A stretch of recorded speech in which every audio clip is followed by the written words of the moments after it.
Kita tahu Yesus punya kuasa. Lalu kita memohon kepada Tuhan dan memberitahukan juga caranya, supaya Tuhan tinggal melakukan apa yang kita perintahkan.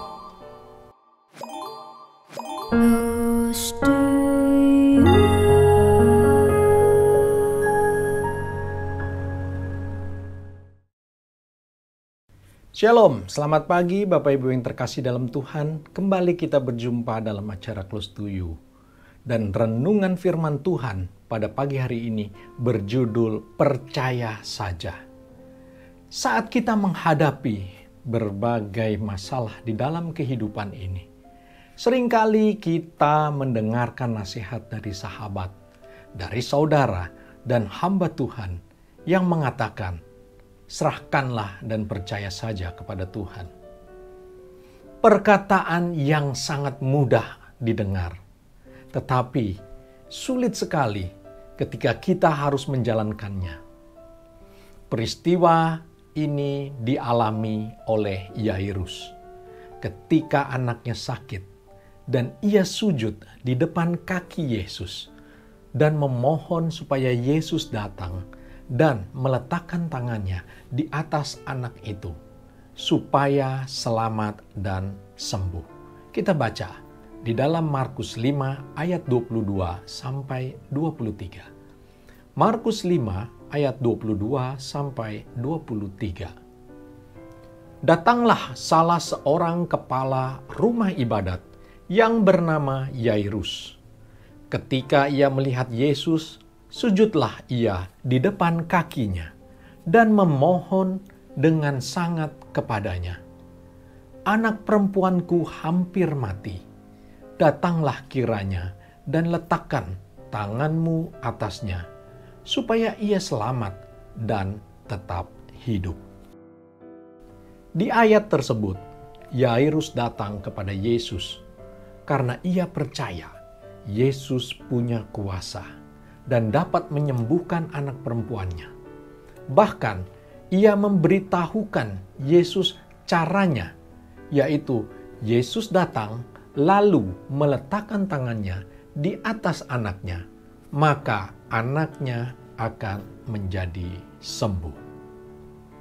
Tanpa disadari, kita pun sering melakukan hal yang sama seperti yang Yairus lakukan. Kita tahu Yesus punya kuasa. Lalu kita memohon kepada Tuhan dan memberitahukan juga caranya, supaya Tuhan tinggal melakukan apa yang kita perintahkan. Harus diingat bahwa Tuhan punya kuasa dan Tuhan punya banyak cara baginya untuk dilakukan. Tuhan bisa menyembuhkan mata orang buta dengan berbagai macam cara.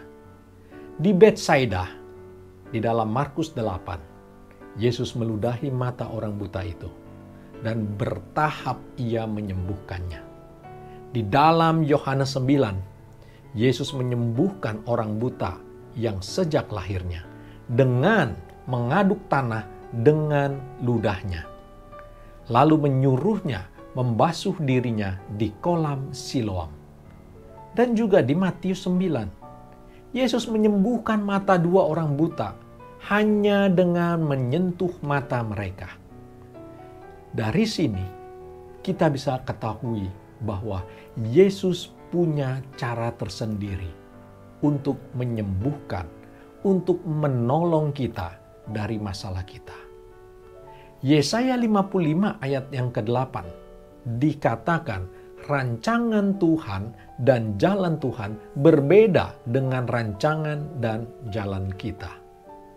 Lalu apa yang harus kita lakukan? Kita baca di dalam Markus 5 ayat 36. Markus 5 ayat 36. Namun Yesus tidak menghiraukan perkataan mereka dan berkata kepada kepala rumah ibadat, "Jangan takut, percaya saja." Yairus melihat seorang perempuan yang telah mengalami pendarahan selama 12 tahun. dan mengalami kesembuhan dengan cara yang ajaib. Karena imannya, ia sembuh hanya dengan menyentuh jubah Yesus. Tetapi kemudian ia mendengar berita kematian anaknya. Disinilah Yesus menguatkan dengan perkataan, "Jangan takut, percaya saja." Ini bukan perkataan yang sembarangan, tetapi perkataan yang penuh dengan kuasa. Hanya dibutuhkan keteguhan iman. Jangan goyah, tetapi percaya saja. Hal yang sama ketika kita akan bepergian dengan pesawat terbang. Pertama, kita memilih maskapai yang kita percayai. Lalu kita membeli tiketnya. Setelah kita duduk di dalam pesawat, kita hanya percaya bahwa pesawat tersebut layak untuk terbang. Dan percaya pada pilot yang akan menerbangkannya. Kita tidak perlu menanyai sang pilot secara pribadi dan memberi arahan untuk menerbangkan pesawat tersebut. Demikian juga ketika kita datang kepada Yesus, kita berdoa, kita memohon padanya. Hanya dibutuhkan percaya dan menyerahkan segala caranya kepada Tuhan kita. Kita tidak memaksakan cara penyelesaian masalah kita dengan cara kita supaya Yesus jalankan. Demikianlah renungan firman Tuhan pada pagi hari ini tentang kata percaya saja. Amin. Tuhan Yesus memberkati kita semua. Kita tundukkan kepala, kita berdoa. Bapa kami di surga, kami mengucap syukur ya Bapa. Firman-Mu pagi hari ini kembali menegur kami, kembali menguatkan kami ya Bapa. Seberapa besar masalah yang kami hadapi, Tuhan punya rencana. Tuhan tahu bagaimana caranya Engkau menolong kami. Kami hanya percaya dan tidak takut. Kami serahkan sepenuhnya kepada Tuhan. Karena Tuhan pasti menolong dan menjawab segala seru doa kami. Kami boleh lepas dari permasalahan hidup kami. Kami boleh mengalami pertolongan-Mu yang begitu ajaib dengan cara-Mu sendiri ya Bapa. Terima kasih ya Tuhan, terima kasih ya Roh Kudus. Di dalam nama Tuhan Yesus kami sudah berdoa. Amin. Demikianlah renungan firman Tuhan pada pagi hari ini, di mana kita tidak lagi mengajukan cara kepada Tuhan kita untuk menyelesaikan masalah kita. Hanya satu yang dibutuhkan, percaya saja.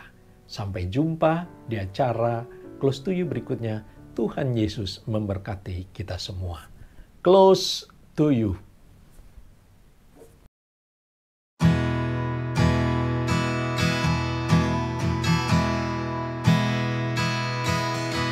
Saat ku renungkan hidup bersamamu, seringkali ku melupakanmu. Ku berjalan sendiri, seakan ku mampu lalui tanpa kekuatanmu. Semakin berat beban hidupku, semakin ku menjauh darimu. Namun ada cinta yang tak pernah berlalu, cinta yang ku dapat darimu. Telah teruji lalui tantangan sang waktu. Kau mati bagiku, berkorban untuk diriku.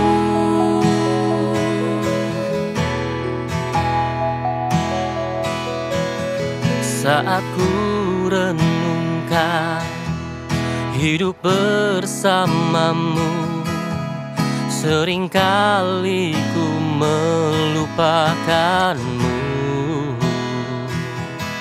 Ku berjalan sendiri, seakan ku mampu lalui tanpa kekuatanmu. Semakin berat beban hidupku, semakin ku menjauh darimu. Namun ada cinta yang tak pernah berlalu, cinta yang ku dapat darimu. Telah teruji lalui rentangan sang waktu, Kau mati bagiku, mati bagiku, korban untukku. Namun ada cinta yang tak pernah berlalu, cinta yang ku dapat darimu. Telah teruji lalui rentangan sang waktu, Kau mati bagiku, berkorban untuk